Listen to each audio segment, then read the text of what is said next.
The food monkey doesn't care about your willpower. The only thing he wants is his next cookie. And here's what most people leave out. That monkey is not even really hungry. Most of the time, he's not talking about food. He's about habit, cravings, and comfort. He's all about that old pattern that your body and your brain have been running for years. And once you understand what he's actually saying, you can begin to quiet him down. Hi. I'm Steve and welcome to another down home clean carnivore video. After my last video on the food monkey, the comments started to come in. One viewer said that the monkey went away after 3 or 4 days. Another said that she used to think about food all the time and now, thank the Lord, those days are over. That told me something. I thought that I was just telling my own story. Turns out a lot of us have been fighting that same monkey. For years, I thought that everybody had a food monkey. I thought it was normal to spend half the day thinking about food. I thought it was normal to open up the refrigerator, look in, and then close it and come back 15 minutes later hoping that something new had magically appeared. I thought it was hunger. But most of the time, it was not hunger. It was cravings. It was habit. It was my brain sending a message for more fuel. And in my case, that fuel was glucose. That's right, sugar.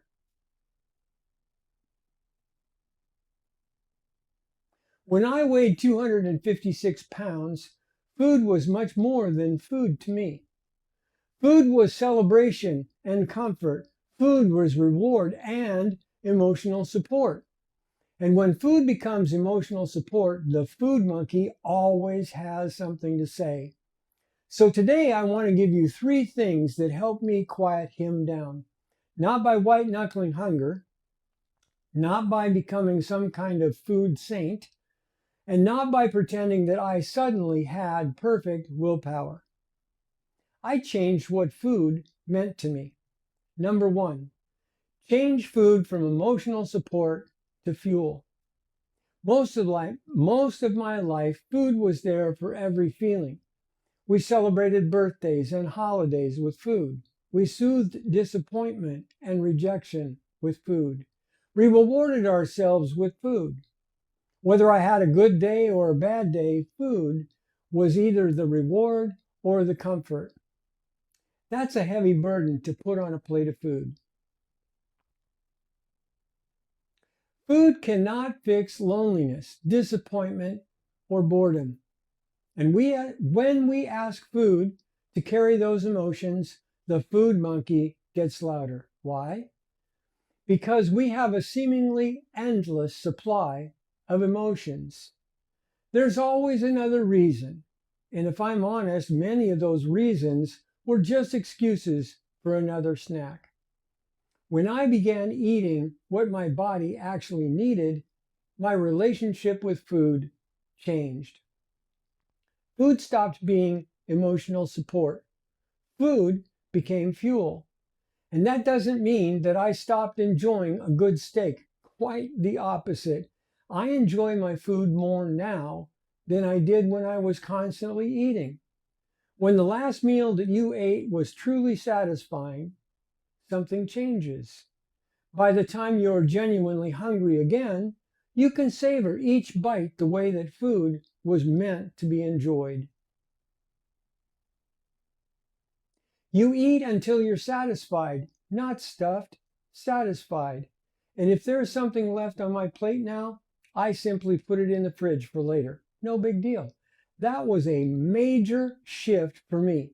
No more clean plate club. In a word, it was freedom. I stopped asking for food to carry my emotions. I began eating to nourish my body. Food was no longer the center of my life. Food became only a part of my life and not my whole life. And when food becomes fuel instead of emotional support, the food monkey begins losing his authority. And by losing his authority, it's not the same as silencing him.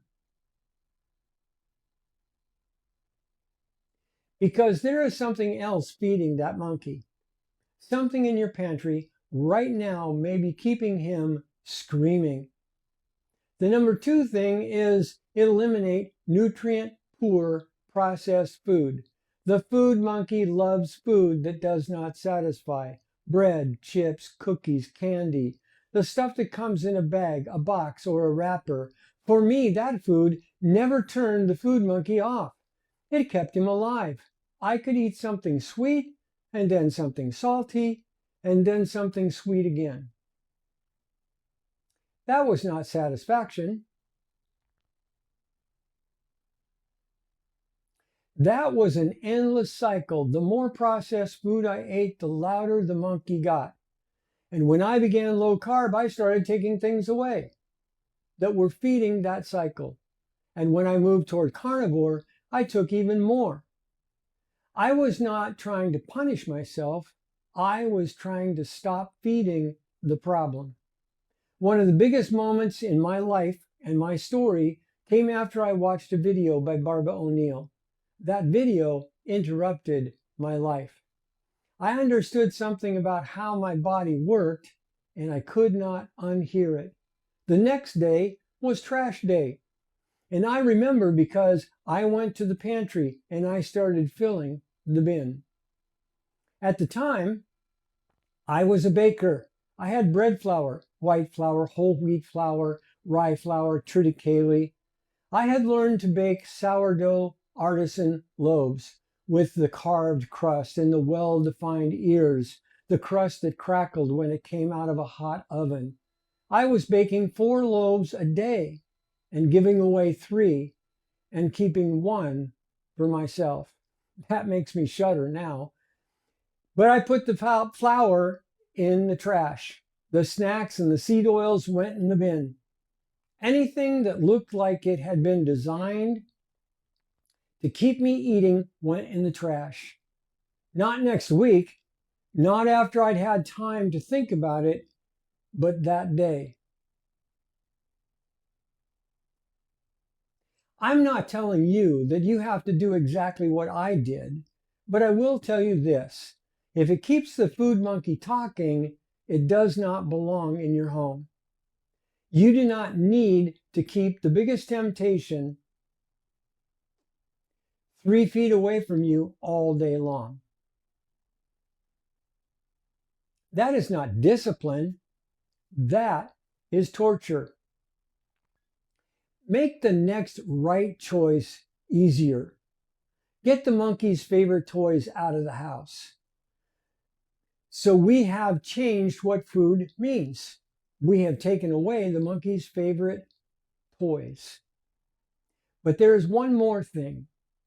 And honestly, this may be the most important one, because this is where a lot of people fail. They clean up the pantry, they get motivated, and then they starve themselves. Don't do that. Number 3, eat real food until you're satisfied.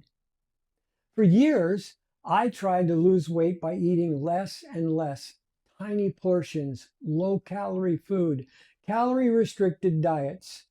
But I always had an empty, growling stomach and constant cravings. Then I wondered why I thought about food all day long. Well, of course I did. I was trying to live on food that did not satisfy me.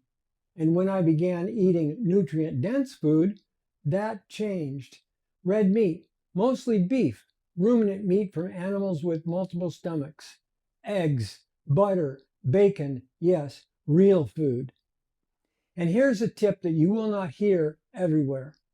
Canned fish can be an excellent, inexpensive alternative to higher priced protein. Sardines, kippered snacks, mackerel. I understand that it's an acquired taste, but if you like them, they can be a healthy treat or even a staple. Look for quality olive oil. These are foods that gave my body something to work with. I ate until I was satisfied, not stuffed, just satisfied. And that word matters, because when your body is finally satisfied, the food monkey loses one of his favorite arguments. He can't keep yelling, feed me, when your body is telling you, I'm fine. Eating real food helps your body begin listening again. Ghrelin, the hunger hormone, lets you know when it's actually time to eat. Leptin, your satiety hormone, helps you know when it's okay to stop. You are no longer eating until there's a pain in your stomach telling you that you've lost control. You're eating until your body says enough. Nutrient dense food is like putting a sock in the food monkey's mouth. He didn't disappear instantly, but he got a lot quieter and then quieter. As I ate fewer carbohydrates and more satisfying food, I found that I could go longer between meals. And at first, that surprised me. I thought I needed breakfast and lunch and dinner and snacks and then something after dinner. Then I began to realize I was not hungry every 2 or 3 hours.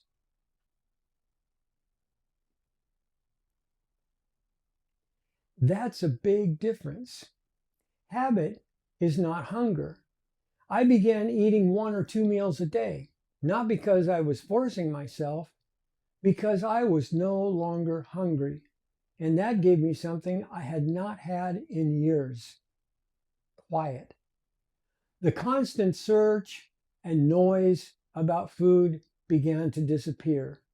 The constant thoughts got quieter, and I started getting parts of my day back.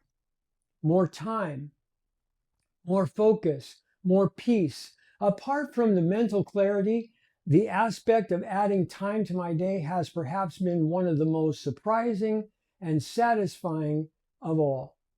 I came to low carb and carnivore hoping to lose weight, and I stayed for the freedom. Now, let me give you the three again. Change food from emotional support to fuel. Eliminate nutrient poor processed food that keeps the food monkey alive. Eat real, nutrient dense food until you're satisfied. You may not silence the food monkey in one day, but you can start turning down the volume. And brother, when the quiet finally comes, it's wonderful. If you had a food monkey sitting on your shoulder, tell me about it in the comments. What makes him the loudest for you? And what has helped you quiet him down? If you're getting value from these videos, subscribe to Clean Carnivore. Until next time, steady as she goes. Walk with me.